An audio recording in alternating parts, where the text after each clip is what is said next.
Porcelain tile is the hardest to remove because its high density and low porosity make it bond extremely strongly to thinset and substrate.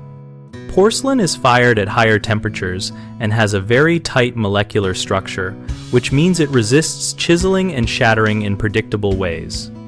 When removing porcelain, expect a lot of brittle fractures that produce small sharp pieces rather than large sections you can pry up, so wear eye protection, heavy gloves, and a dust mask. Start by scoring grout lines with a carbide grout saw or oscillating tool to create separation points, then use a chisel and low-angle sledge or a demolition hammer with a wide flat bit to work under tiles while keeping the tool parallel to the substrate. If the porcelain was installed over a cement backer board or concrete slab with a polymer-modified thinset, the bond will often exceed the strength of the tile itself, so plan for tile breakage and hauling more waste. For installations glued directly to plywood or nailed subfloors, expect soft substrate damage, so use a floor scraper and pry bar sparingly and be prepared to replace sections of underlayment.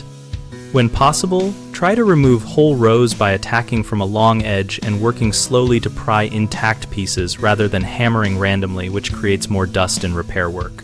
Common mistakes include underestimating time and fatigue, which leads to rush technique and unnecessary substrate damage, so schedule short removal sessions and rotate workers, or take regular breaks to maintain consistent, controlled strikes. Another issue is not matching tools to the job. Using only hand tools on dense porcelain increases tile fragmentation and effort.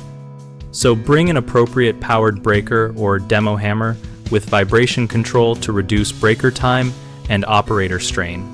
A third concern is not planning for disposal and floor repair. Porcelain removal generates heavy, sharp rubble and can leave the substrate uneven, so prearrange a waste container and assess and repair underlayment or concrete patches before installing new flooring. BigHomeProjects.com connects homeowners with local contractors and offers a discussion community where people share real removal experiences and practical tips. We help contractors find work by listing projects and engaging directly with homeowners and peers.